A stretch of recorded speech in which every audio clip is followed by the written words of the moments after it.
Hey everybody, welcome back to Pathfinder, Wrath of the Righteous. Oop, what the heck? Okay, wow, that just popped up out of nowhere. Last episode we finished some side quests with Camellia. We killed a fake Horcus Squirm. We killed Shavaro, who was Monago's lover, and we killed Monago herself. We're also entering the Battlebliss Arena as gladiators, and we're trying to, make our name known around here and try to become big shots in the demon city of Alushinyrra. So here we go. Let's do Sosiel's quest, apparently. Listen, the cleric speaks quietly, yet with unusual resolve. I found out there's a slave trader at the local market, a demon in a black mask. I might be grasping at straws here, but what if he's the same demon that kidnapped Trever? Let's go there and ask him some questions. A demon in a black mask? What are you talking about? Do you remember those soldiers who fought for the Hell Knights? They told me that a demon in a black mask was the one that took Trever. They thought the monster just killed him, but we know there's a slave trade here. What if the demon bought my brother down here to sell him? Okay, what are you gonna do? I don't know. Right now, I only have this unreliable lead and lots of unreasonably high hopes. If this demon really is the one I'm looking for, if he still remembers who bought Trever, if Trever is still alive, let's start with a simple conversation. We'll listen to what the demons has to say, then decide what to do next. Are you sure you want to find Trever? You may not like what you discover. Sosiel looks down. I've long accepted that whatever happened to Trever couldn't have been good. I still want to know his fate. If he's in prison, I should set him free. If he's dead, I will at least be able to pray for his soul's peaceful rest. Alright, let's see what we can do. Alright, I guess that's his side quest as well. Sure. Sounds good, sounds good. We're gonna keep going and completing quests for everyone. Hopefully, I don't know, hopefully something good will happen and I can finally get out of here and destroy the Nahyndrian crystal source. Yeah. Oh, okay. This is Lann's quest, I think. Lann drops to his knee, his breath comes in rattling gasps. He looks at you trying to say something, black liquid bubbling on his lips. His human eyes turned white and something viscous and black slowly trickles from it like tears. Well, I think we found Savamalekh's lair. You've always been a good looking guy, Lann, and this war paint just adds to your appeal. What is this gunk oozing out of you? Lann pops and spits on the ground. It's just my black humor finally taking physical form, paying no attention. Alright, I don't think your body can handle this. Are you sure you'll be able to fight the demon? Lann shakes his head. I can manage. I don't know what will happen if I go in, but I won't be a burden ever. If I can't walk, I'll crawl to him and gnaw on his ankles, or at least bite his toes off. Okay, sure. Alright, suck it up. Let's go. We finish him. Lann struggles to his feet. I will fight. I'm ready. If not for this, then for what? Right? He is trying to smile, but all he manages is a painful grimace. If I kill him now, the Mongols won't have to suffer ever again. If this was a rehearsal for my death, I'd rather die fighting that fiend than die like this. Okay, let's do it. Alright, let's go. Savamalek's lair. Let's beat the guy up. The first Nabasto that I ever looked at with the big tongue guy, right? The guy with Wenduog. Let's do it. The shadows. One with the shadows. The demon's grim figure, which resembles a skeleton with glossy skin stretched over it, hovers above it. A sea of eyes glitter hungrily in the darkness. The mongrels have been trained well, and they make not a sound as they wait their master's order to attack. My child, you have finally come to me. It took you such a long time to find your father's home. I called and called. Started to think that I couldn't hear my call, couldn't feel my touch, but I see that you do. Your body reacts to my presence. Black tears, shed for a great sin. They mean my poison has penetrated deep within you. Lann, that's your name, isn't it? I accept you, my prodigal son. I will accept you if you want to join me. How do you want to be initiated? With my poison in the flesh of the innocent like all of your kin? Or to build your strength? Or will you let me thrust my stinger in you? This will either kill you or make you the greatest of all mongrels. Decide now while I, your father, am feeling benevolent. The chamber grows darker, almost as if Savamalekh is absorbing the light. Lann falls, failing to get back up. I'd rather die than serve you. His voice lowers to a dull growl. And you are not my father, you freak. You know so little, you weak, pathetic mongrel. I made you. You are my creations, and you will return to me. Lann grits his teeth to stop a scream of pain. Lies. What do you mean you made them, Savamalekh? Mongrels are descended from the Crusaders who were poisoned by demon filth. Savamalek's bulging white eyes drink in the sight of Lann, writhing on the ground. Yes, and I was that filth. I was the sweet poison that corrupted them. I'll tell you a story, my naive commander. A long, long time ago, when stupid mortals thought that one crusade would be enough, angels came down from heaven to fight among you. Quarrael, a child of light, led a troop of crusaders deep into the wound. The darkness deepens and Lann screams in pain. Shut up, you scum. They walked for many days and lost their way. The wasteland seemed a labyrinth to them, as if someone had confused them on purpose. They ran out of food and water. Despair and incredible rabid hunger overtook them. Only Quarrael kept going and demanded the same of them. And then one of the crusaders said, "He is a stranger, this angel. He is not one of us. If we kill and eat him, he won't be missed, and his holy flesh will give us the strength to get out of here. See how he walks so briskly without tiring. We will gain his strength." The other crusaders were terrified, but the more their hunger tormented them, the more eagerly they looked upon Voetiel. And one night in the darkness, they did what they had talked about, and the one who planted this idea in their heads dealt the first blow. And when the feast was over, I shed my crusader's guise and assumed my true form. I told them I was letting them go home, but that my brand, a brand of sin, would stay with them and their children forevermore. My poison would flow in their veins, and when I gave the order, they would come to me. You are lying. Lann is shaking. You're lying. So the Mongol ancestors weren't noble crusaders. They are fallen sinners who committed a great and disgusting atrocity. They destroyed a child of light and do not deserve to see the sun. Banished to darkness, doomed to starvation and deformity. The mongrels belong here with me. Flesh imbued with my poison is the only food they need. Serving me is the only life they deserve. I don't believe you. You're just making this up. Lann attempts to get up again but fails, vomiting viscous black liquid. If I'm lying, why are you squirming before me like a pathetic worm? You who has not touched my poison or even been my servant. If I'm lying, whence the taste of blood and raw flesh on your tongue? Whence the hunger that is currently turning your guts inside out? Shut up. I'll kill you. I'll destroy you. I will. Your magic didn't affect Lann in the caves below Canabras, but now it's turning him inside out. What changed? Do you really think that my powers are as crude as that? In the caves, I summoned those I chose. Here, I am calling to the blood of all my children. I'm calling to the sin of their ancestors, to that old promise to return them to my side. No one can resist this call, the demon grins, and you, O Commander, cannot resist the call to duty. That is why you are here and not in your fortress. Alright, where did these Mongols come from? Didn't you flee Nathom alone with your tail behind your legs? Oh, Commander, don't assume you are the only one with a loyal army. I've been gathering my children for years. Those who were thought to have been lost in the caves actually found their true home. See any familiar faces, Lann? Lann looks at the mongrels, Rulo, Old Gorum, but that's not possible. They're supposed to be dead. They went missing when I was a kid. My poison doesn't kill mongrels, it gives them life, a long, long life. Those who remain in Dresden also deserve a long life, but what about you? Is this how you want to die? I'd rather die than obey you. Lann doubles over in pain again. Lann, fight, it's just a demon. We've killed plenty before, you're stronger than this. Lann tries to get up, but can't, but he pounds his fist on the floor in despair. No, I can't. I let you down, Commander, I'm done. Finish me off, it's better that way. Did you promise me you would be able to get up to fight? I didn't take you for a man who breaks his promise. Diplomacy, yes. Succeeded. Lann forces a smirk, yes, and I promise to fight as much as I can. He closes his eyes and takes a deep breath. Give me a moment. I'll get up. I can do it. I'll keep my word. Nice, nice, nice. Alright. It looks like the mongrels do belong to you by right and deserve their fate. I see no reason to defend enough talking. It's time for you to pay to everything. Oh no, Commander. While I did receive mythic power from my master, I'm not in the mood to fight now. It's time for me to visit my children in Dresden, the city you abandoned. Without me, they are wandering in darkness, but I will give them power. Too bad you won't be able to follow me. We will literally be worlds apart. No, you won't touch them. Kill me, but don't touch them. What are you talking about, my child? Of course I'll kill you. Not personally, though. I will leave you in the capable hands of your kin. They may be few, but each of them is worth a dozen experienced soldiers. If you happen to survive next time we meet, I will have an army. Prepare to see even more familiar faces in it, Lann. Oh, jeez. Okay. Alright, I killed all of them. Well, it's quite a massacre. Lann is still pale, but he's obviously much improved. It's a strange feeling. I ought to stop thinking about my tribe and fulfill my duty as a crusader, but I can't. I'm a mongrel, and I have a duty to the mongrels too. My heart is like my face now, split in two. My cold-blooded half tells me to forget about the tribe, but my human half is desperate to find a way back to Golarion. Lann looks at you intently. Until we do what the Queen sent us here to do, we can't leave this place, right? Commander, tell me, I need to hear it. Are you alright? Lann chuckles. Ha ha ha, right now I'm fine. I don't even have a headache, but inside there's another story. Why don't I just jump around a little? If anything's come loose inside me, it'll rattle. That way we'll know if I need to run to a healer or if it's too late. Lann wipes the remains of the black liquid from his face. A chance to wash my face would be welcome, or maybe I should leave it. I could scare off passing demons.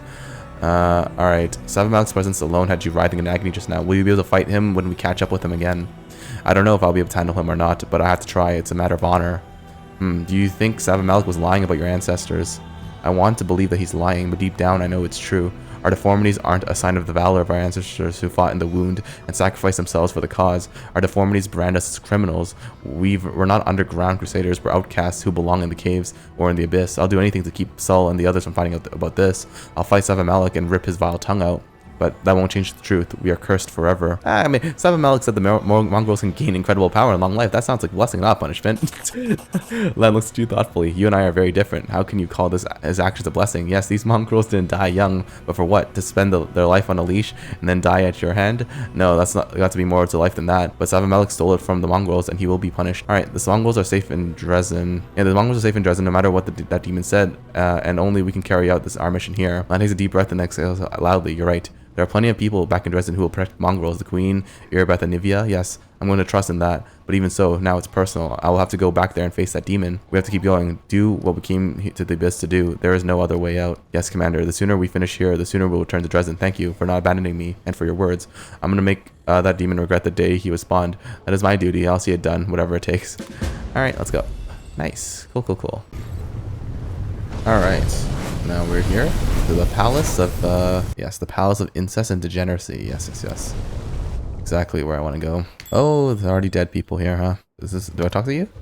The sinner, one of the succubi, gives you a sharp smile. She scoops up a handful of gold and carefully tucks it away in her pocket. What do you want? I hope this sleazebag wasn't a friend of yours. Think carefully before you answer. The succubus nods towards the mauled corpse. Who are you and what are you doing here? The succubus glances at her companions, gives you a sly smile. We are the delightful and deadly succubi of the 10,000 delights.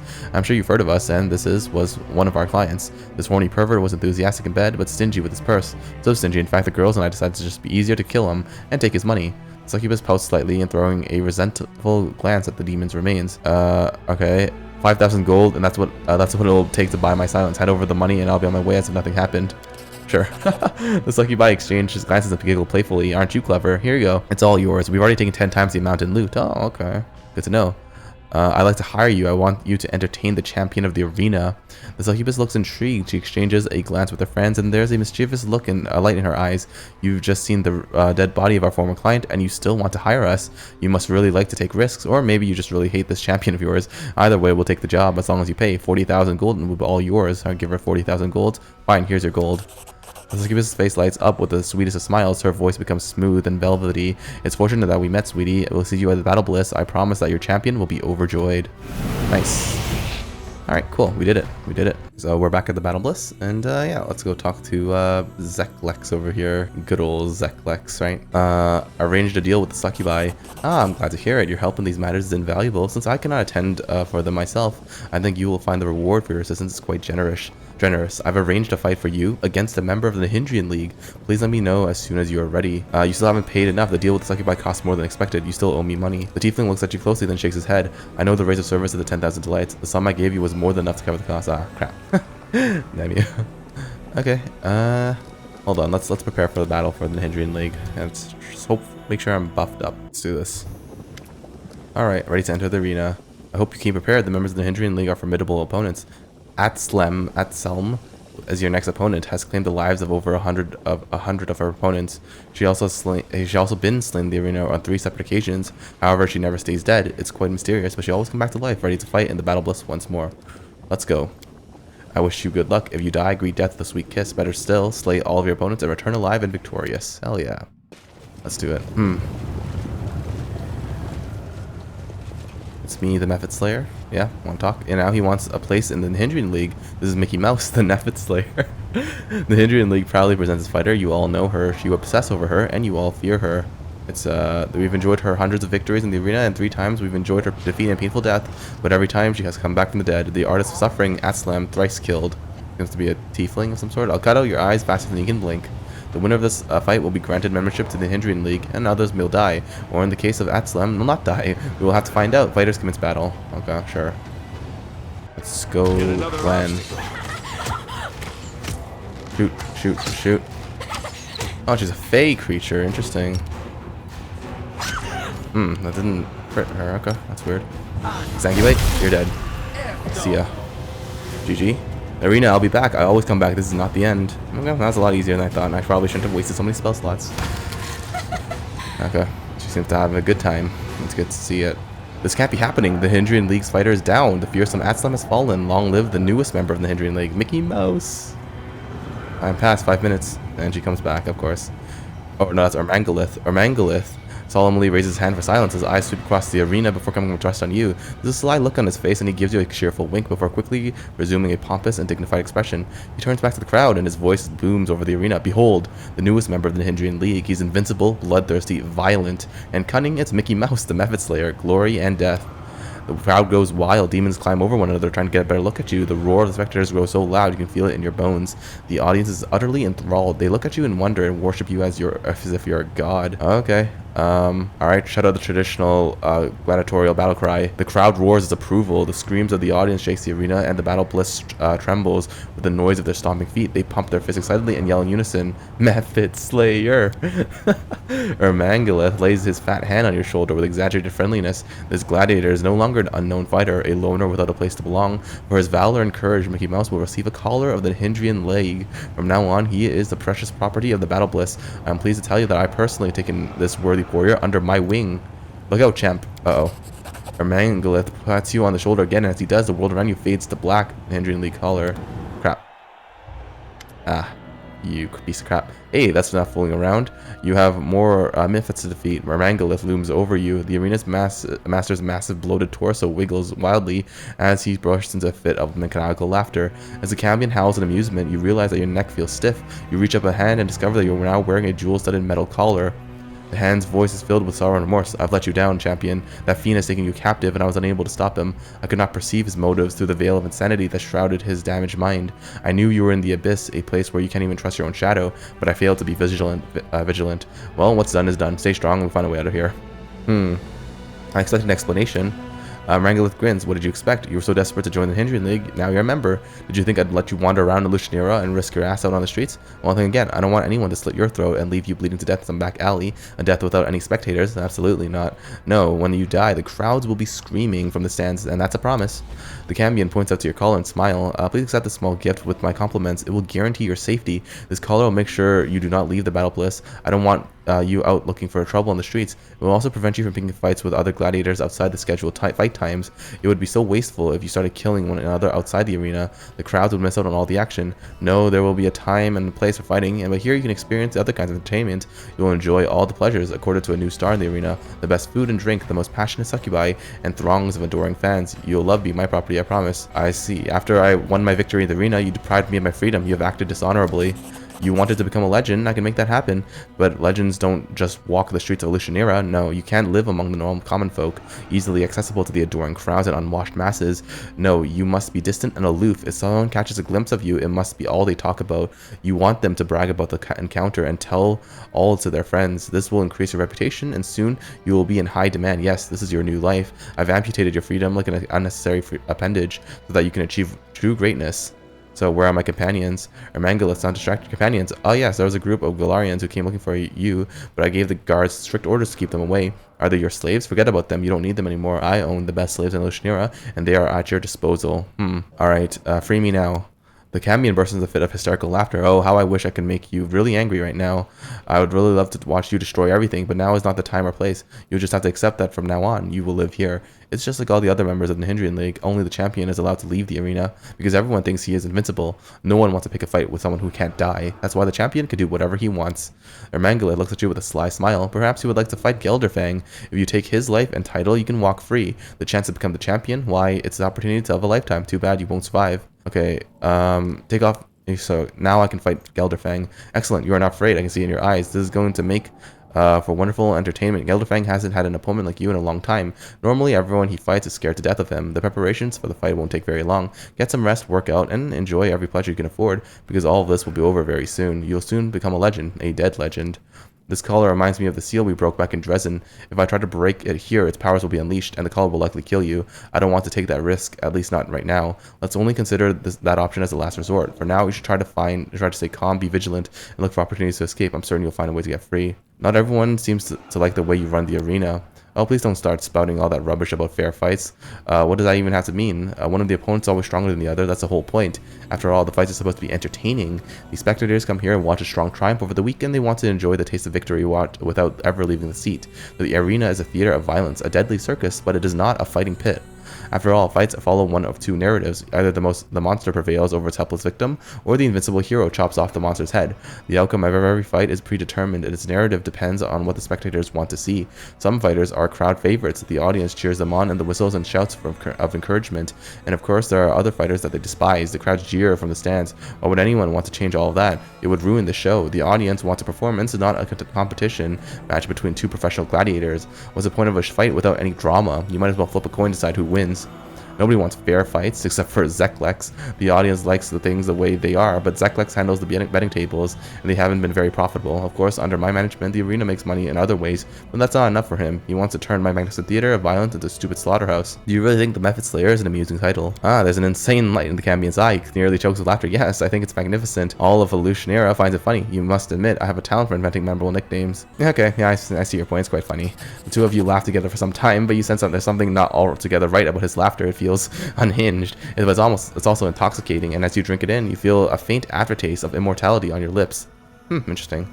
Alright, I think you've gone completely insane. Imrangalit smiles disarmingly. I surely am. I am mad as a hatter. My marble's long lost, but what did you expect? You're in the abyss. Everyone is crazy here. If you are sane and sensible, you are shunned by society. You'll be considered an outcast. Alright, I think we're done here. Get some rest and restore strength. The healer will mend your wounds, and Zeklex will take care of your other needs. Okay, interesting. Oh, look, it's the Sinner and Gelderfang. Hey, it's Gelderfang and the succubi that I hired. Gelderfang greets you with a condescending sneer. He looks at you smugly, flexing his muscles so that you can see his chiseled abs beneath his smooth, flawless skin. His teeth have been neatly filed, and his impassive eyes hold a cold fury that could ignite into a hot, flaming rage at any moment. You get the feeling that it wouldn't take much to set off a rampage. Ah, you must be the next victim. So you're the little Galarian who wants to challenge me with the title of Battlebliss Champion. Gelderfang pretends not to notice you. He looks you up and down, then fixes you with a bored, lazy stare. Another primitive Galarian. There's nothing special about you. How disappointing. Oh, fucking bluff. Maybe you don't deserve to be the champion. You're a pathetic blowhard, and it's appalling that I have to fight against such an unworthy opponent. Sure, let's try that. I do have bluff 34. Yeah. The demon's relaxed, laid-back demeanor vanishes instantly. He hisses furiously, baring his teeth in an angry snarl.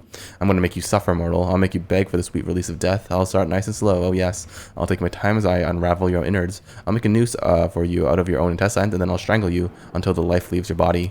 Okay, sounds good. Alright, you've dead meat, Galarian. I'll see you in the arena. Okay, cool. And I think, oh yeah, look, it's Atselm over there. Hey there. Atselm sits in front of you, looking very much alive despite her recent death in the arena. However, she's not alone. Two other figures sit beside her. The first is an elderly woman with a wrinkled face. Despite her age, she still retains some of her grace and vigor of youth. The second is a very young girl who only just passed from childhood to adolescence. Upon closer inspection, you realize that both of these figures look like Atselm. They all share the same face.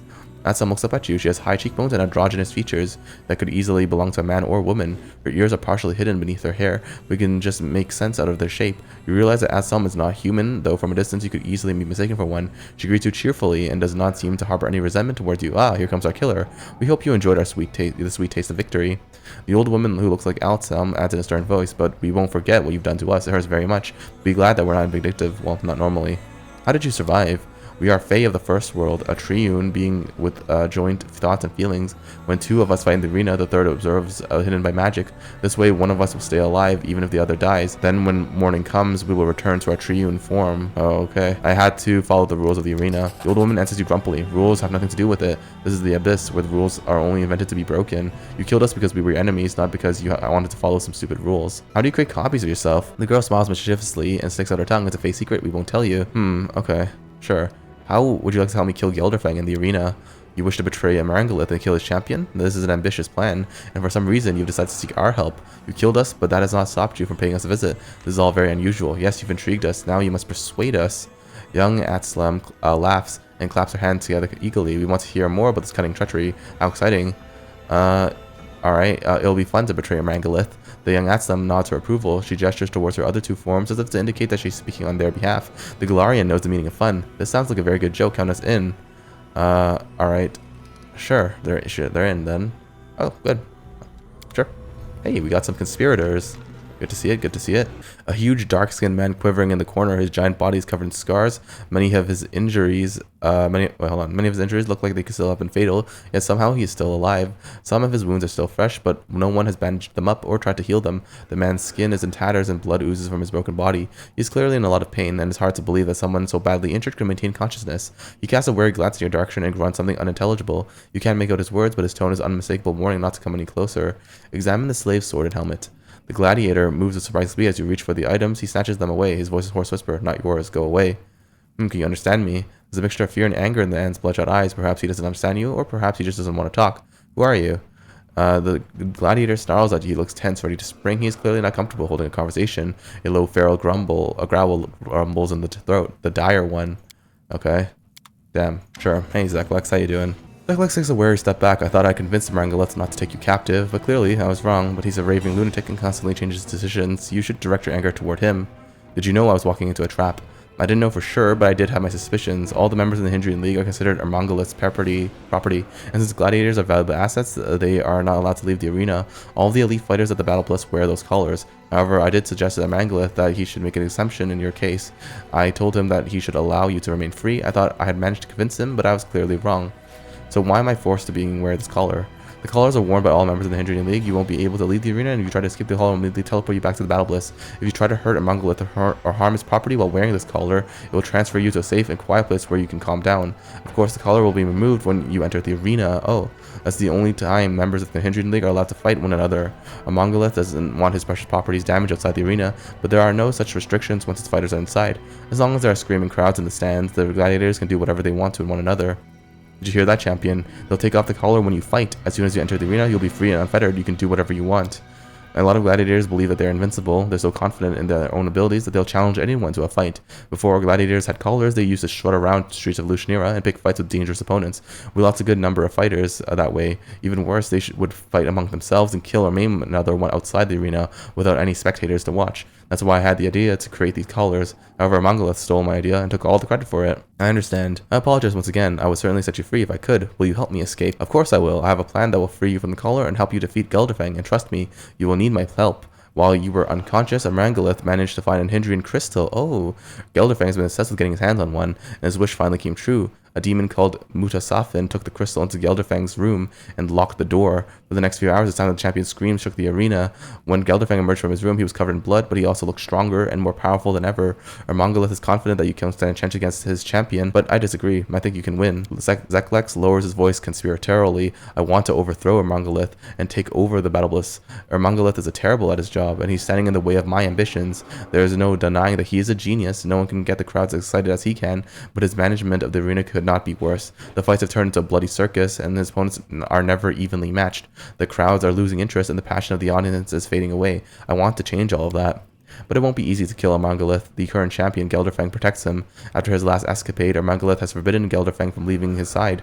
That means Marangolith is only vulnerable when the champion is fighting in the arena, so I want to offer you a deal. I'll help you eliminate Gelderfang if you help me overthrow Marangolith. If you agree to my proposal, I'll make sure your companion join you in the arena when you need them. Then you can kill Gelderfang together. Oh, okay, good. Alright. You can have the title and all the glory that comes with it. You'll become the champion until I'll take over the arena. Deal? Tiefling extends his hand to you and looks at you solemnly. Did you mention Mutasafin? Okay. Did you mention Mutasafin? I killed him not long ago. I've heard more than one person claim the same thing before. It didn't stick. That weasel Mutasafin is surprisingly hard to kill. Okay, shake the tiefling's hand.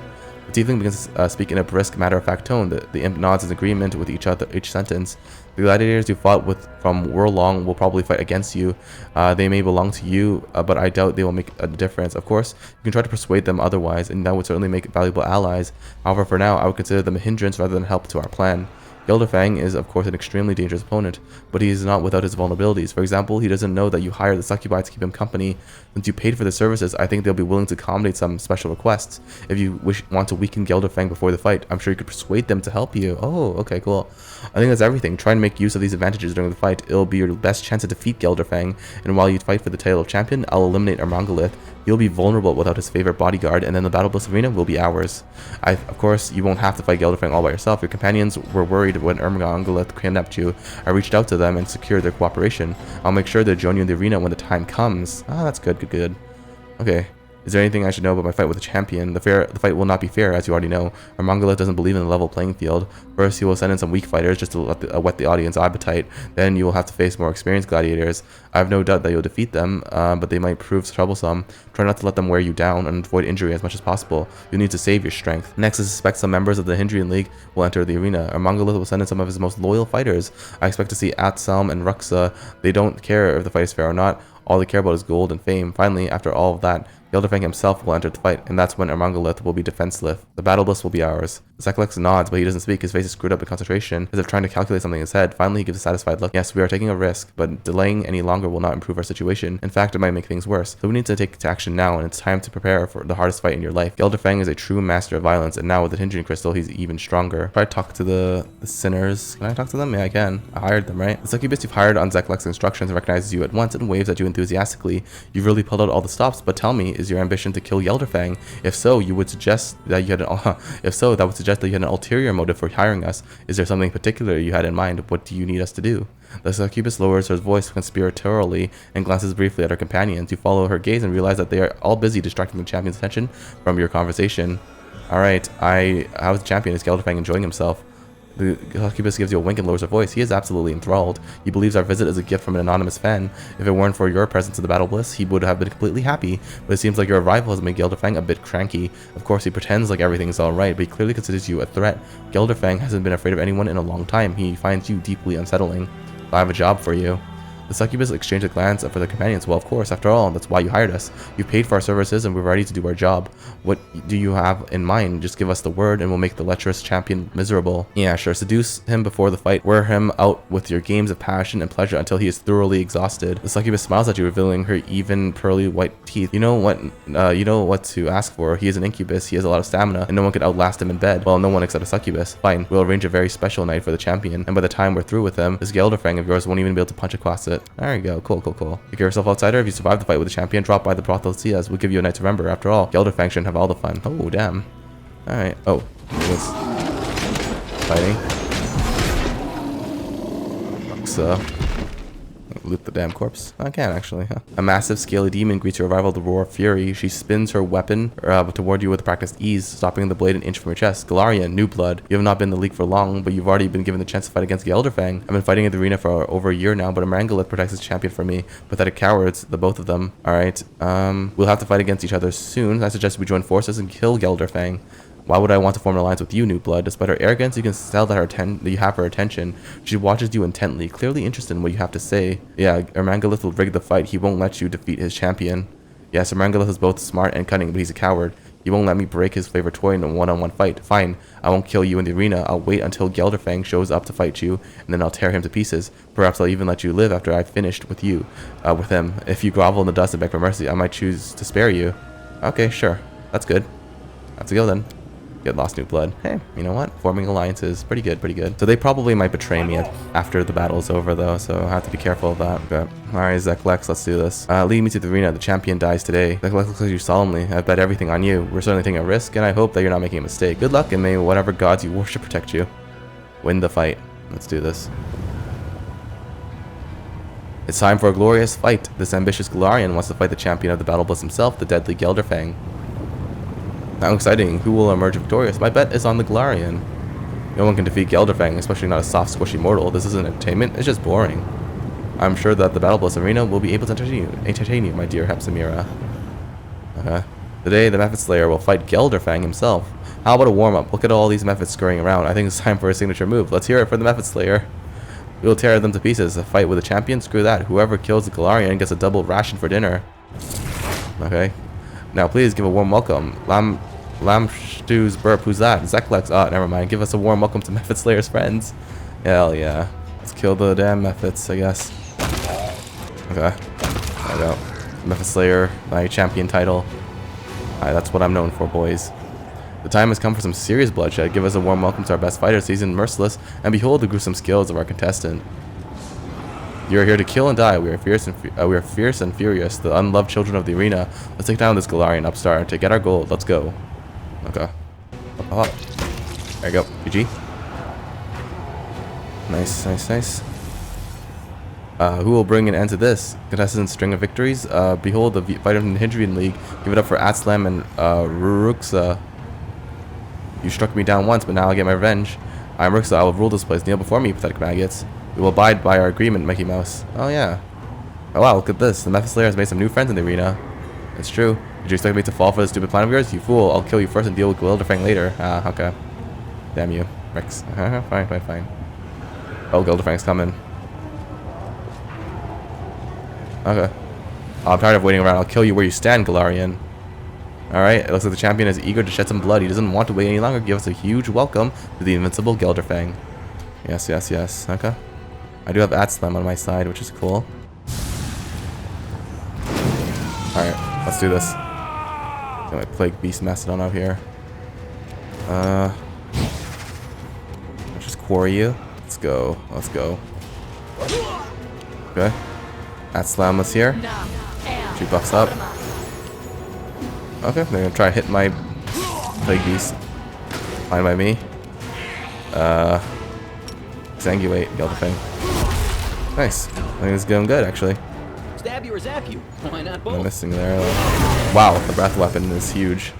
Okay, okay. Let's do this. Shoot Gelderfang. Endure this. Yep, Gelderfang is enduring it. Let's go. Smite you. Retreat is not an option. Let's go.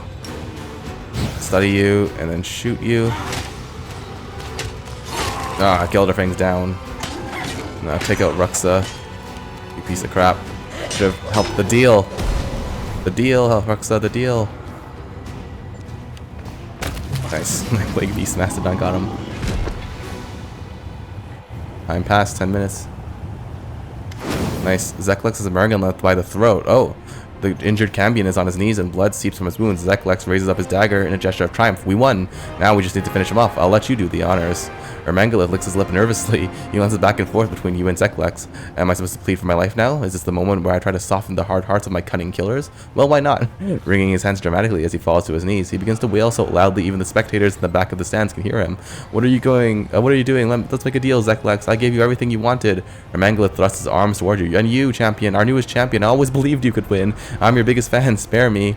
Finish the sleaze bag off. He's tried multiple times to kill you off in the arena. Now it's time for you to pay him back. Please have mercy on me. I promise my generosity will know no bounds. I beg you to spare me. I won't arrange unfair fights ever again. I'll give you the arena to you, Zeklex.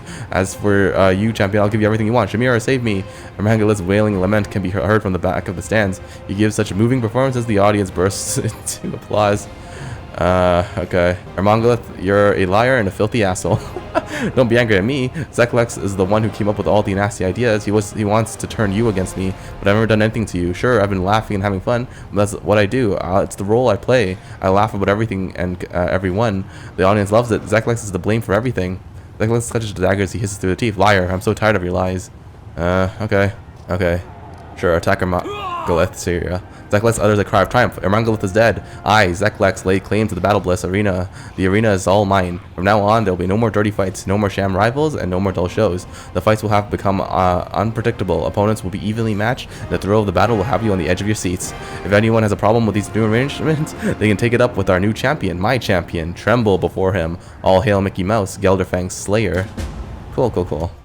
Oh, that's my friend throughout that. That's nice. Okay, well I guess I'm the Conqueror now, yeah? And in the area, the Battlebliss is a new champion. The demons sing your praises. You have won their respect. Tell me, champion, do you enjoy the attention? Are you basking in your newfound glory? Well, it would have been foolish to turn down such a profitable opportunity. You may call it a profitable opportunity, but I call it an opportunity to indulge your worst instincts. When you enter the arena, you are not fighting to defend Galarian. You are fighting the amusement of others. It grieves me that the hero of the crusade would take part in such wretched entertainment. Okay, well... what can I do, bro? Alright, Zeklex, anything you want to hear from me? Zeklex looks very grand and important. He's clearly enjoying his new status. His shoulders look strong and broad, and he appears to have grown a few inches taller. However, he still addresses you politely, and you can hear the respect in his voice. The Battlebliss welcomes its new champion. How can I be assistance? Okay, can I enter the arena? Zeklex taps his bag to get the attention of the imp hidden inside. Crow, we need to arrange a fight for Mickey Mouse against another newcomer. We're looking for an opponent that shows some potential, a promising new fighter with something to prove. Remind me, do we have anyone who fits the description? Anyone who is still alive? Oh, I can just fight randomly? Oh, it's a Baylor. Interesting, so that turns into an EXP farm. Alright, Woljif wants to talk to me. Woljif isn't looking at you. His tail twitches nervously from side to side. Chief, Woljif scratches the back of his head, painstakingly choosing each word. I went someplace, you see. To an abandoned mansion. It's in the upper city, not far from Nocticula's palace. You can't miss it. So you're trying to betray me again and run away? Well, yeah, that's what I usually do, except I don't usually tell anyone before I do it. But I decided to tell you because, well, I was bored and I wanted to talk to someone. Woljif heaves a sigh and rubs his neck as if he's trying to scrub it clean. I need it, Chief. I've been thinking a lot, you know, about myself, about the moon of the abyss, and yeah, that's all right. I'm lying. I didn't think. I tried not to think. Only the shadows are talking to me, even when I didn't want it to. It told me where to go, and that I needed to keep it. And I need to come in terms with who I am. But maybe I don't want to understand. Maybe I'm better off being kept in the dark. Woljif takes a small breath. I already know who I am. I'm a poor thief and a loser, born at the wrong time, at the wrong place, with the wrong people. But I want to be stronger, you know. I'm used to this moon of the abyss, and then give me even more. It'll take it. Otherwise, I'll take it. Otherwise, this Voetiel will keep bothering me till the end of my days, and everyone else will keep kicking me around. I know I'm kind of in your gang. I mean, your party, and that helps things. But it can't keep going like this forever, you know. Everything's gonna fall apart someday, and this party will fall apart too. I just need this power. What exactly? So, wait, did your shadow speak again? What exactly did it tell you? Woljif takes a breath. Here in the abyss, the shadows becomes completely different. It crawls out when it wants, and makes sense when it talks. Yeah, it says I got an inheritance, some power that can get rid of Voetiel once and for all. I'll get it if I go to Yigthel's old mansion in the upper city, and there's riches in it too. I never turn down a chest of gold, you know. Can I speak to this shadow? Yeah, no problem. Woljif concentrate, trying to summon the shadow, but nothing happens. No, it's not working. It's like my shadow doesn't want to come out. Stubborn as a mule. It's gone, you know. Alright, it could be dangerous. I'm coming with you. Woljif head shoot up. What? No, Chief. It's my business. I'll figure it out myself. It just told you because I don't know why I wanted to tell you. I already dragged you into some mess with Voetiel. Just think of it like an apology, you know? But no more. If you want to congratulate me once I've got the power, then you should come, but I'll do it myself. I don't want to get used to always running off to someone as soon as I need help. It's not normal. Friends don't abandon each other in difficult situations, so I want to go with you. Ah, friends, come on. Woljif turns away in embarrassment, trying not to grin. You know, I don't believe in stuff like that. Come on then. If you're so desperate, you can stand and watch. You can act like you're my bodyguard if you want. I don't mind. Okay, cool. We can go to an abandoned mansion, I guess. Alright, we got Sosiel now. Woljif. You want to talk to Sosiel? Woljif's grotesque black mask changes before your eyes so that now it resembles a melting stone. A satisfied and bloodthirsty expression appears on it, so you're looking for gladiators. You come to the right place. The young cleric resolutely stares into the slaver's eyes. My brother Trever was abducted by a demon in a black mask. Was that you? Woljif sniffs the air. Well, that face, that scent. Yes, I remember him. He was a strong fighter, a dangerous one. I made good money when I sold him. Where is he now? To whom did you sell him? Answer me, you monster. Don't be so rude, young mortal. Unless you want to meet your death sooner than you expected. I have only one buyer, the Battlebliss. Do you want to know what became of him? Find out at the arena. In the arena, Sosiel looks at you stricken, so these beasts made him. Oh, Shellen, what cruel mockery. But he's still alive, and that's all that matters. We can't waste time. We must get him out of there before it's too late. Okay, sure. Let's go. Do the Battlebliss. I'm the champion there, so it should be good. Okay, Zeklek greets you politely. How can we be of assistance? I'm looking for one particular slave. I suspect he passed through the hands of a slaver wearing a black mask. You come to the right place. Tell me more about the slave you're looking for. The tiefling listens to your description and then nods. You're in luck. The gladiator you're looking for is still alive. He's even earned a place in the Nahyndrian League. We call him the Dire One. Oh, in fact, you probably already met him. How ironic. Yeah. In the arena, Sosiel looks like you're stricken, so these, okay. My companion Sosiel needs to meet the Dire One. Forgive me, champion, but the rules are the rules. You can talk to the Dire One whenever you like, but your companion cannot. However, with your permission, I can arrange a meeting with them in the arena, and by a meeting, I mean a fight. Is this option suitable for you? I agree, Trevor's my brother. He would never raise a hand. Oh, no. He would never raise a hand against me. I wouldn't be so sure of that. The arena has changed him, but who knows? We certainly can't rule out the possibility of a peaceful outcome, so let's make a deal. If the Dire One, I mean Trever, really does recognize you and refuses to fight, I'll send someone else in the arena. The two of you can fight against your opponent together. After all, the spectators paid to see a show, and we can't disappoint them. It would be bad for business. The show, Sosiel grits his teeth. Fine, I agree. After all, I've gone through to find him. What's another fight? But if we win, you'll let him go free. We'll leave the arena together. Are you trying to bankrupt me? Zeklek looks as though he's about to object, but a glance in your direction seems to change your mind. Fine. Unfortunately, I'm not in a position to argue. Let's make a wager. Your life for your brother's freedom. Do we have a deal? The tiefling extends his hand to Sosiel, who shakes it reluctantly. Sosiel is ready to enter the arena and face Trever. Very good. Follow me, please.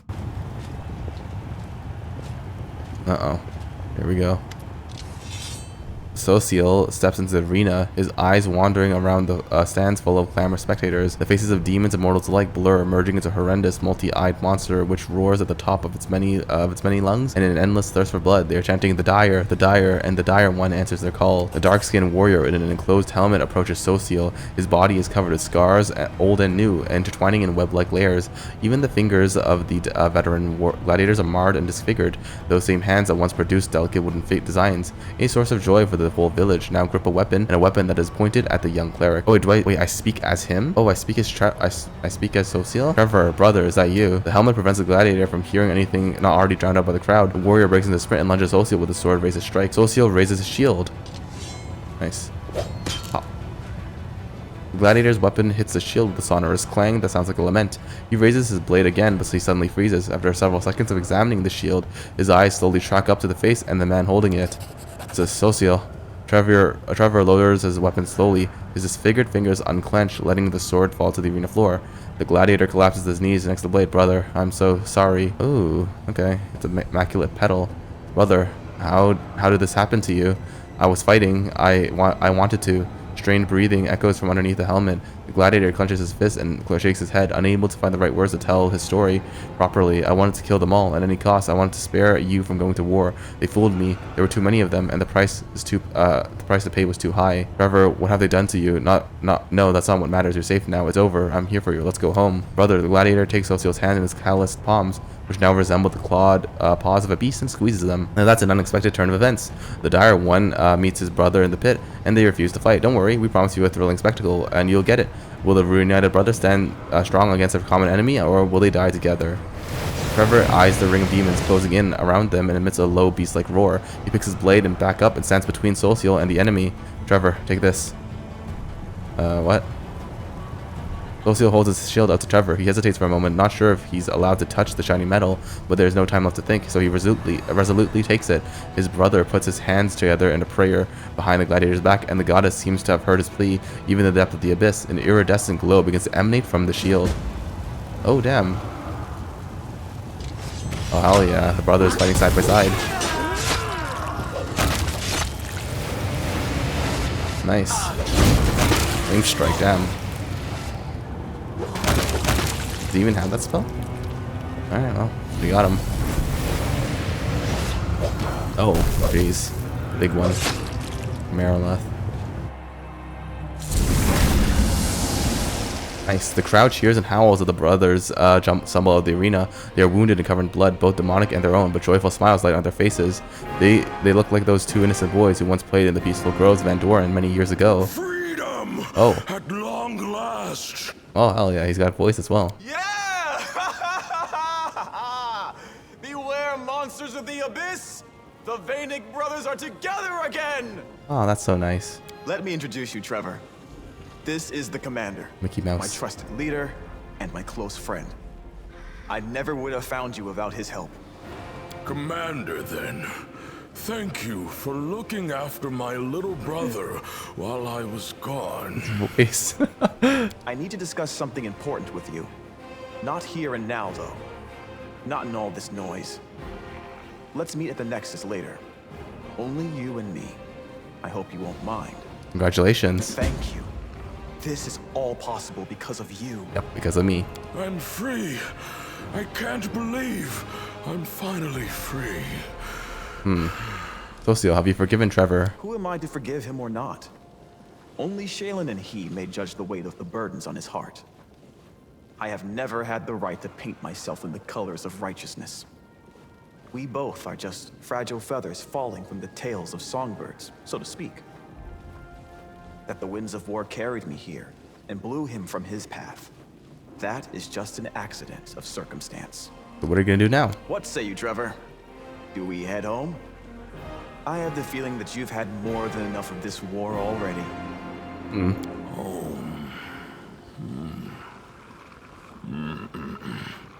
No. I have no right to hide at home, knowing that my brother is still bleeding on the battlefield. Then we will stand together, give each other strength, make the world a better place, and both return home. Okay, cool. Sure, welcome to the crusade, Trever. Thank you, Commander. Okay, Trever raises his disfigured hand in a salute, his stilted movement indicating how long it has been since he last had cause to offer one. Yes, brother. We will win this war and then finally go home. Oh, hell yeah. That's so nice. Nice. Okay. You've been trying to enslave my companion Sosiel and his brother. Ah, that was a rash decision. Please accept my apologies. Such behavior was unprofessional of me. It was just that he would make a perfect addition to the arena. I would have made sure he was given the best of care, and he would have been accepted into the Nahyndrian League without question. In fact, he would not be risking his life any more than he already does as your companion, and he would be living in a far more comfortable conditions. However, I can see that my words have failed to persuade you, so please forgive me, champion, and don't punish me too severely. Okay, sure. Okay. All right, everybody. We're all the way here to level 16 because I grinded my way through the arena, and now here I am, level 16. Always good to see it. Happy days.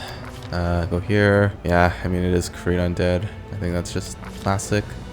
That's good. Well, level 16, good. And then I have my armature. Good. Yeah, let's have a little bit more strength. Good. Cool. And yeah, I guess nature can help me out because no one else is on the nature. Yep, fine. What else? Sure, I can try blind fight in melee. Yeah, sure, blind fight. There's a lot more concealed enemies these days, so yeah, I think that makes sense. Cool. Staunton, you got a war priest. Yep. What else do you want? Yeah, I guess just more strength is always good to see. Fine. And yeah, got some new spells as well. Delamere, got Slayer 16. You're gonna pump up your dexterity even more. That's always nice to see. I got Slayer talents. Wow. Yeah, actually, yeah. You know what? Blinding Strike. Maybe that one is pretty cool because I get Blinding Critical for free. Yeah, I mean, that sounds pretty nice, right? Sounds good to me. All right, Lann. What do you got? You got... I can try for more Mutation Warrior. Yeah, the problem is that I feel like Mutation Warrior... I don't really have anything that I want for Mutation Warrior. Maybe I can try Ranger and go Freebooter. Because the Freebooter and her ally gains a +1 bonus on weapon attack and damage rolls. I mean, yeah, I don't know. That sounds pretty good for, you know, a bit of a dip to Ranger. Freebooter? Yeah, let's try it. Let's just try and see what happens, right? Or I can get some Wisdom. That could also be nice. Freebooter's Bane, Ranger proficiencies. Cool. Nice. And Woljif, you're here for more Eldritch Scoundrels, more dexterity, always good to see it. Yeah, maybe I'll try double debilitation. Whenever the character inflicts a penalty against a target, get another one. Sure, get double debilitation. Try heroism greater for Woljif as well. I have more usages of it, right? Yeah, sure. I'll get another one. Oh crap. Try dispel magic greater as well. Sure. One creature within medium range. Yeah, sure. Heroism greater, dispel magic greater. Sure. Sounds good. Sounds good. Yep. And go investigate Woljif's quests now, I think. Try and do Woljif's quest, the Dark Moon Rising. It's an abandoned mansion. Alright, well, you know what? Let's go into the Harem of Ardent Dreams first. Actually, I think that's probably where I need to go. It's a very nice throne that she's got here, huh? A red-haired, beautiful demon sits majestically on a throne, an aura of bright light blazing around her. It's not the gentle, life-giving light that shines on Golarion. This light blinds, withers, and makes a person burn with fever, draining their strength. And who do we have here? The latest wanderer from another world coming to seek my patronage. I came... Yeah, sure. I have a few questions. With a sigh, Shamira hisses irritably under her breath. Curse Nocticula's hospitality for bringing these strangers from other planes to my city and my harem. I've seen you with Shamira at the flesh markets. Tell me about her. Shamira is an honored guest here in Alushinyrra. I am not going to discuss her with every stranger I meet. How did you achieve such high standing? You don't know my story. Well, it explains why you're not on your knees before me. I was once a celestial being, and my fiery wings carried me from the upper planes to insignificant little worlds like your Golarion. My gifted fantasies and dreams kindled flames in the wild minds of dreamers, and I loved it. Sometimes these fantasies took shapes too daring and unbridled, or so it seemed to me, but I made no effort to stop it. A dream is a bird, not a horse. You can't restrain it and can only hurt it with your reins. The dreams I sowed were becoming more daring, bolder, and with them I changed as well. One day I rejected the limits imposed on me by my masters. In the world I was visiting, a wildfire of dreaming broke out. A dream so daring and bold it would come to fruition only through great atrocities and monstrous immoral deeds. I could have stopped it, but I didn't. I was mesmerized by this great vision. I didn't return to my world, and I would not be accepted. Instead, I descended into the abyss, looking for someone who would truly appreciate me and the dreams that I bestow. Nocticula noticed my flame blazing over the dark waters of the ocean. She came for me and shrouded me in her shadows. That night was very memorable. Since then, I have served her, and I have been her closest friend and her right hand. Okay, cool. I came here seeking your patronage. Shamira looks you up and down with a contemptuous expression and answers with a scoff. So what use can you be of me, you foolish little mortal? The most powerful demons serve me. What can your pitiful self offer me that they can't? In your mind, Shamira's voice sounds calmer, though it is still arrogant. In truth, there is one thing you can help me with, the Golarion, but the others mustn't know about it. Work for me, and I'll grant you a share of my attention and patronage. No doubt you have already heard of the Nahyndrian crystals, objects of astonishing power that grant their owners incredible abilities. Everyone in Alushinyrra knows they exist, but no one knows what they are or where to get them. No one except that for that smug cow Shamira. I want you to find out what they are. My advice is to start searching in that pile of refuse known as the Lower City. Ask for Zephorian, my predecessor, now a beggar. If that pathetic wretch is still alive, you may know something. Now go, and don't bother returning until you have the information I need. Here, take my mark. So the arch near my palace will let you in. I don't want to waste my time waiting for while you wind your way back through the streets of my city with valuable information. Your pack becomes a bit heavier as if some new item has appeared inside it. The hand of the inheritor addresses you, an undercurrent of alarm in his words. I see greed in the eyes of this fiend. She is ready to offer you a deal, and I sense that more than idle interest lies beneath it. We both know Nahyndrian crystals can make demons immensely powerful.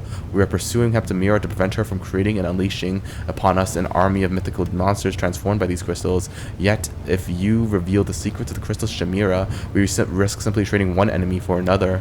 Our mission demands that we make concessions, but it does not mean we must blindly obey every demon's request.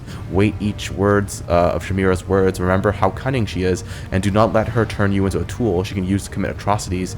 Armor your heart and do only what you must, not what she, with all her promises and charms, will try to convince you to do. And be prepared to find a knife in your back at any moment. Alright, so you and Shamira aren't friends, I take it. In your mind, Shamira's voice answers an arrogant scoff. Be friends with that miserable cow? Of course not. I'm not courting her to learn her secrets, but it's a constant struggle not to put her in her place. Baphomet's minions are far too bold here in Alushinyrra. Okay, tell me about these crystals you're so interested in. You haven't heard of Nahyndrian crystals? Ha! Are all Galarians so stupid and unobservant? They are purple crystals. Possessing them grants immense power. Unfortunately, only high-ranking servants of Baphomet know where to find them or how to use them. They use the crystals to gain tremendous power, and now they strut around Alushinyrra like they own the place. Okay, where should I look for a Zephorian? There's a note of disgust in Shamira's voice. In the depths, if he is still alive, the gravity of Dr. Kula's punishment would have dragged him to the very bottom of Alushinyrra. Dig through the garbage, talk to the vagrants and beggars. You surely won't expect me to do it all, you do? Okay. Why did you choose me for this mission? Shamira answers with an exasperated sigh. Because you are neither a demon nor a resident of Alushinyrra. You are a wild card, an insignificant Galarian. No one is interested in your exploits, and you will not draw any unnecessary attention. You are not bound in my service to any demon, and therefore, if you dig up any information, you'll bring it to the only one who can pay most for it, and that is to say, me. You won't run to your master because you don't have one, at least not here in the Abyss. If I gave this task to one of my servants, I could be sure of only one thing, that they would sell the information about my interests to my enemies, and then, if they learned anything about the crystals, they would use this information to benefit themselves instead of bringing it to me. Okay, cool. Everything's clear to me? Sure. Let's go. I got a coin for her then. That's fine. Oh, okay. Here we go. It's good old Voetiel. Voetiel's waiting for you in the main hall of the mansion. The spikes on his powerful shoulders and back bulge out violently. I knew the spawn of Yigfellas would come to gaze at his inheritance. Pathetic, stupid nobody. Do you think you'll be lucky for a second time? Run, little tiefling. Run away and don't stop, and maybe you'll survive a little longer. But I'll still find you, no matter where you run, and I'll suck your eyes out of their sockets like grapes from their skins. You think I was just lucky, you lizard? I had the chief with me then, and now I don't even need the chief to kick your ass. I came looking for my inheritance, for my power, and when I get it, we'll see who's laughing then. Woljif looks at you and then whispers, I think I went a bit too far there. Do you reckon he'll still kick me after that? And the thing I just said about not needing you, I was just saying it, but I didn't mean it, so don't get any ideas. Alright, enough talk. Let's attack. Screw it. I'm done talking. Alright, Woljif, you gotta go blast him a little bit, you know? Give him the good old 1-2. You still have your arc. Yeah, that's cool. Sanguine, please. Oh, see? Look, so good, so good. Pop, you're dead. Ah, Voetiel, you're donezo. Nice. It's his good old shadow there. Oh, is that Shamira? Oh no, it's Yigfellas. Okay.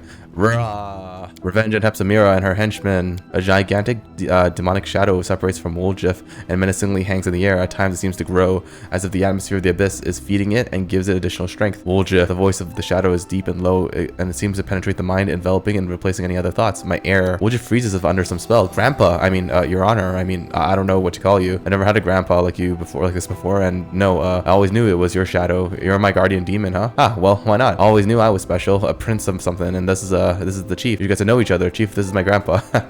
It's a pleasure to make the acquaintance of a demon who outwitted Shamira's henchmen. It is easy to deceive those who do not know what you know. My grandson Woljif discovered the knowledge without my help, and I am proud of him. He deserves to become my heir, the one who will take my strength and avenge the fall of our branch of the family. A new Yggfellas will rise again. That's great and all, Grams, but I'm not quite following you. Revenge? A new Yggfellas? I mean, I want your power, of course, but like you said, it's easy to deceive and all that, right, Chief? What do you want from Woljif, Yggfellas? I want my grandson to accept my power and become a continuation of me. Tell me, Woljif, do you want to ascend to the top of the world and rule it? If we combine my powers and your resourcefulness, the Abyss will submit to us, and all those who've wronged us will be punished. Are there many such wrongdoers, Woljif? Yes, I see, I know, and every wrong has been another step leading you to this moment. You have endured everything. You are worthy of great power, my grandson. I'm worthy, yeah, but I didn't even do anything. Listen, Grandpa, I understand you've been holed up in that crystal for a long time, so you probably don't know me well. I just steal here and there, trade a little, and I've never done anything special, you know. Maybe I'm not worthy after all. Maybe you're just wrong. What if I turn around and say, why did I go give that power, you useless idiot? Why did I go and give you that power, you useless idiot?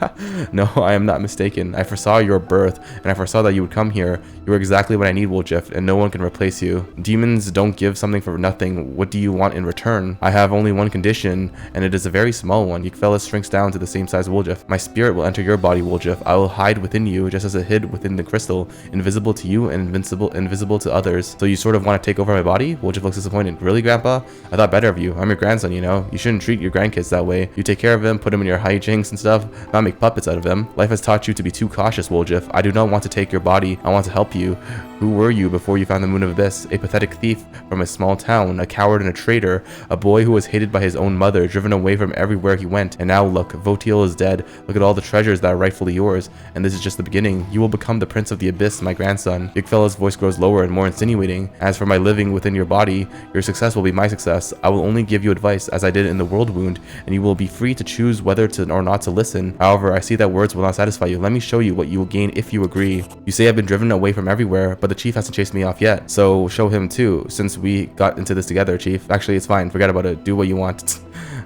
Show me too. I don't want Woljif to face you alone. Yggfellas shows no signs of impatience, but his darkness seems to become deeper and more compelling. What a loyal friend you have, Woljif. But maybe the chief just wants to guide you every step of the way. Maybe he's just afraid that you'll become too independent. Woljif looks to you as if trying to find the answer, but then turns away. I don't know, Grams. Maybe you're right. But even if the chief mouths off, even if he doesn't do what I'd like, he's still the best thing that ever happened to me. At least let him take a look. As you wish.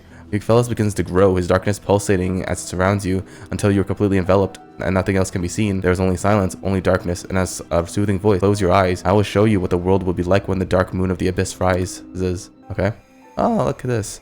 As the darkness recedes, you realize that you are standing on a deserted street in Canabris. However, to call it standing is an exaggeration. You are a disembodied spirit, and through your transparent body, you can see the walls of neighboring houses. Next to you is a slovenly dressed old woman with a swollen face, her lips pursed unkindly. When she opens her mouth, you can hear the velvet voice of Yggfellas. Observe, Commander. Get back here, you little weasel. Trying to steal from us, you little rat. Oops. A boy about 10 runs around you. As he gets closer, you recognize him as Woljif. He looks scared and clutches a piece of bread to his chest. Grandma, help me. You said I would take the bread from him. Hide me, Gran. You said I should take the bread from him. Okay. The old woman does not budge. Look at you, Woljif. Small, weak, useless, always blaming others, always holding them responsible for your failures. You are exactly the same as you have always been. A boy who is so afraid of the world that he hides behind someone else's back. First your grandmother, then the tieflings, then the commander. The boy can't hold back his tears anymore. Gran, why don't you ever help me? You're all I have. You're all I have. They all beat me, so hide me, please. They'll beat me, so hide me, please. Okay. You will remain this way forever because you are too cowardly and weak to cope on your own. Only I can free you from this fear. Accept me, accept my power, and destroy your enemies. Come, Dawn, do not hesitate. Yggfellas turns to you. Watch, Commander. Once he gets a taste of this power, you will never be able to sway him again. Woljif, you're not a lonely child anymore. You do not need powers of a demon. You have powers of your own, and you have my help. Woljif turns to you, and when he hears your voice, wiping away his tears and sniffing loudly, the illusion vanishes, and he becomes an adult again. Chief, you're here. Let's wipe the floor with him. Me and you fought against demons. What can a bunch of bandits do? Oh yeah, we're here. Oh wait, what? Okay, Woljif, yeah, punch him. Can I also punch him? Yeah, I can also punch him. Okay. Ouch, I got him. All right, nice. When the darkness dissipates, you find yourself in a familiar basement. The one belonging to the Thieflings. Kursime and the others stand across you as menacingly as they did before, and next to you, Woljif, is you. I thought better of him, and I trusted you. You will never change, Woljif. Sister Kursime, I wasn't wrong about you after all. Woljif, you are a traitor. I took you into the gang because I heard you are a master lockpicker. I've warned you that you were a traitor, but I didn't listen. I was warned that you were a traitor, but I didn't listen. I took you on, and for what? You've only endangered the family. But I didn't betray you. I only took what belongs to me, right, Chief? It's your fault. I've been treated badly. Maybe if you're nicer, I wouldn't have done it. Big fellas, don't try any of your fast talk on them. It's useless. Deep down, you wanted your chief to appreciate you and the Thieflings to love you for who you are, so that they could really become your family, since your blood relatives never were. But look at yourself, a coward, a thief, a loudmouth, a street rat, and even a demon spawn. Who'd even want to accept you? There's nothing in you worthy of any interest. Take my power, Woljif, and enchant them. They'll praise your name endlessly. You'll bask in their adoration. You can't make them love you. Try to tell them how much the Moon of the Abyss means to you. If they don't understand, remember that I understand. Woljif nods and takes a step toward Kursime. His tail twitches. If I could tell you I took the Moon of the Abyss and stay here with you, I would. But I know I can't. The laws of the family don't work that way. I'm sorry it ended this way, sister. I had fun with you. You're the best gang I've had. You were. It doesn't matter if you love me or not. We knew it. You've always been a nasty street rat, and you always will be. Okay, we fight them? Aha, what kind of rubbish are you talking, Woljif?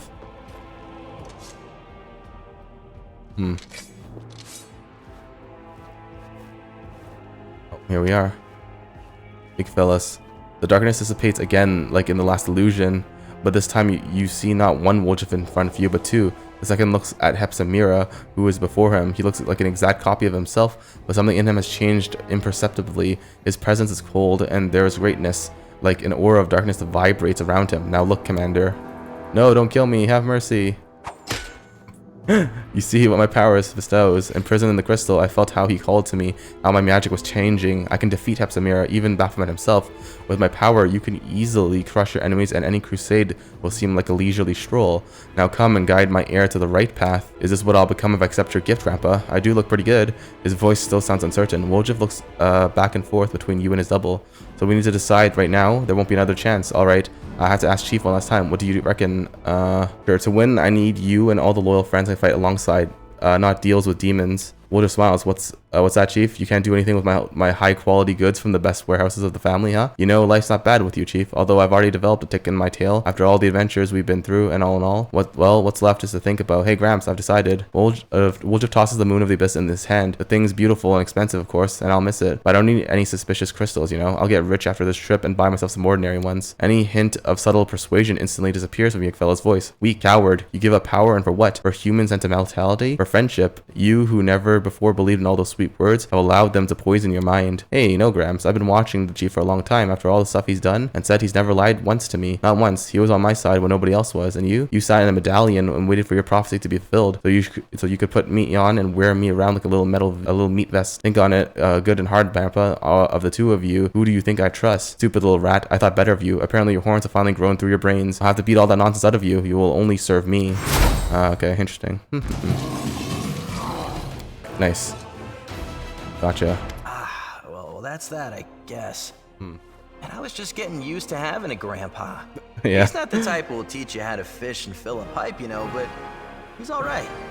Probably even decent for a demon. Not surprising that Gran remembered him well. Yeah, he was not that bad, I guess, considering a lot of other demons are way bigger assholes, yeah. But who gives a damn about Grandma? Chief, I mean... Thanks. I don't know why you've treated me so... I'm nothing, you know? Well, look at me and... and you... But it turned out that we're, well... friends? Actually, friends. Yeah, we're and just friends. There for me. Why are you looking at me? I'm not crying. My voice is like this because my throat's dry. It's dusty in here. That's why my throat's itchy, and my eyes are watering, and my nose is running. Okay. Well, what will happen to the Moon of the Abyss? Huh? That's that. But I'll keep the setting. It's nice work. Delicate, and another stone will look better in it. I'll keep it so I don't forget the choice I made, and why. I'll just get it out, look at it, and remember. Ooh, and then if I live long enough to open my own shop, Just a thought, you know. I'll put it in a glass case where everyone can see it and drive themselves sick with jealousy. That's a good thought. So what are you going to do now? Now? Are you the chief or what? You tell me. You know, I've got a good feeling about our campaign. So far, we've dealt with everything that's been thrown at us together. I'm starting to think the wrong gang was called the Family, you know? Ah, that's nice. I'm with you to the end, Chief. And after the campaign, well, you'll have to live long enough to find out. Let's defeat all the demons and then we'll see. All right, better get out of here for now. Well, so long to the old family nest. It's a pity I can't bring this back to Galarian. Well, not all of it, but there is something we can do. Hey, Chief, let's clean this place out from top to bottom so not even a speck of gold is left behind. Wow, you took the words right out of my mouth, Woljif. Hell yeah, let's go. All right, thank you guys so much for watching. Hope you guys enjoyed this episode. Another kind of long one, I think. We did quite a bit. We're the Conqueror of Alushinyrra. We became famous, and we are now the subject of every conversation in Alushinyrra. We're the champion in the Battlebliss. We finished Woljif's quest, we did Lann's quest as well. Savamalekh is wrecking havoc, and we're gonna keep going to do some stuff with finding Zephyrian and hoping Shamira likes me more. So yeah, thank you guys so much for watching. Hope you guys enjoyed it as much as I enjoyed playing it, and hope to see you all next time. But until then, goodbye for now.